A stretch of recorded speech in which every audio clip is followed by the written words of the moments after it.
It's not unusual for Ayn Rand to get offended when he logs into China's social networks.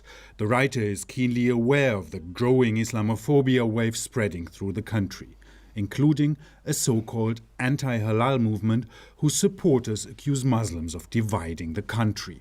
They're calling on airlines and universities to stop serving halal food, dishes prepared according to Muslim law. China's internet censors have nothing against these kinds of messages. The goal of this movement is to clamp down on Muslims and to limit their rights as part of a minority.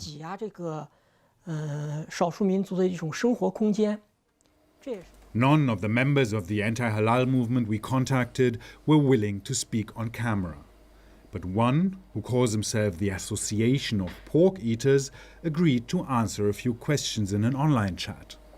He said Islam in China is on the rise and that Chinese majority culture is under threat. But he wouldn't provide examples to back his claim.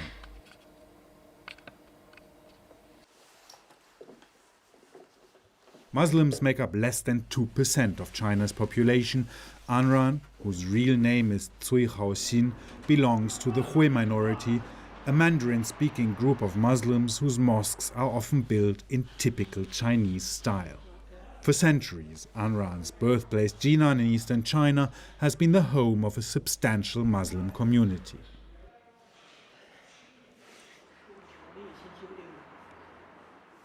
The government's strict rules controlling religious practice are apparent in the mosque's courtyard.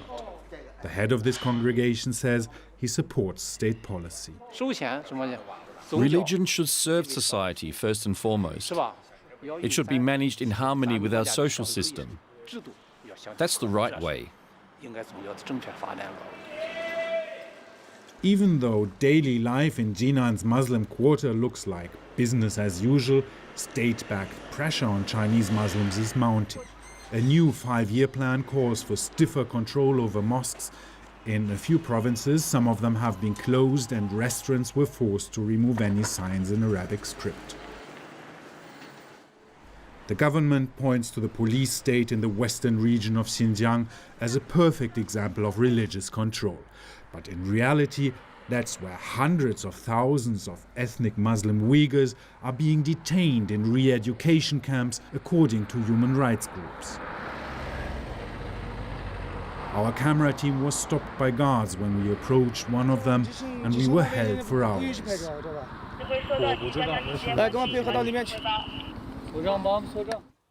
Ayn Rand is one of few Chinese intellectuals who have openly criticized the state's persecution of the Uyghurs. This has led to police questioning him for 2 days. He says he is afraid, but refuses to remain silent.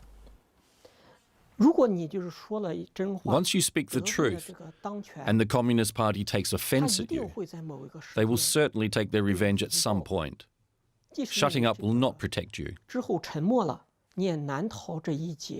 Ayn Rand fears the worst for Chinese Muslims may be yet to come. Let's get some analysis on that story now with China analyst Mareike Olberg from the think tank Merix here in Berlin. Mareike, thank you very much for joining us. First of all, let's talk about the increasing Islamophobia that we saw featured in that report from our correspondent. Do you think it's safe to say that Muslims have something to fear in China? I would love to say on the one hand, yes, and on the other hand, no. But I think at this point, it is safe to say that an increasing number of Muslims are seeing their lives disrupted in China. I mean, on the one hand, you have the societal initiatives that the report talked about, but the more important thing really is the overall climate that's being created by the CCP, by the Communist Party of China itself, with its own initiatives. It had its own anti-halal movement where it encouraged officials not to eat in halal restaurants. It's coming out with a plan for syncretizing Islam, which it does for other religions as well.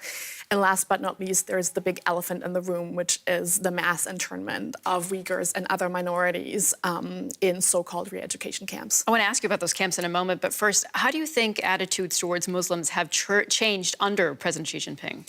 I mean, there have always been certain tensions, both at the popular level And also the government has never quite said that, it's fine to fully embrace your religion and you don't have to, this is all you can do. But it's gotten a little more extreme under Xi Jinping, to want to rein in religion and to want to make sure that they're not in conflict with the governing ideology. Leading up to a million Muslim Uyghurs being interned in camps, as we said. What do you think Beijing is actually hoping to achieve with this method? I mean, they're officially representing this as like de-radicalization. In some cases, might even frame it as part of the anti-terror campaign. The thing that's happening here is basically what the CCP is trying to do is eradicate any kind of belief system that could be in conflict to its own ideology. So this is targeting something that they feel is threatening their grip on power. And that's why they've been doing this so radically. Isn't it fair to say from the Chinese government's perspective that they do want to tackle extremism? There has been violence linked to extremist separatist groups in the past? There has been, and I think to some extent there is that problem, but I mean the way that the reports coming from those camps is something, and even if you just look at Chinese media itself, something that could be considered radical, just like having a beard, wearing a veil, refusing to drink alcohol, refusing to eat pork. So if that's your definition of radical, then that clearly goes beyond just fighting terrorism. This is a serious issue. We're talking about Islamophobia growing in China. Why do you think there's been so little response from Western countries, for example? It's very hard to say, and I don't really want to speculate. I think there is a mixture of reasons. One is their countries are busy with other issues. The other thing is China has been really good at diffusing and preventing criticism of its own human rights records in recent years. It's gotten a lot better at that. So it's really a mixture of things. Countries not wanting to offend China, perhaps also maybe not enough people standing up to demand countries to step up. So what would be the best response from the West?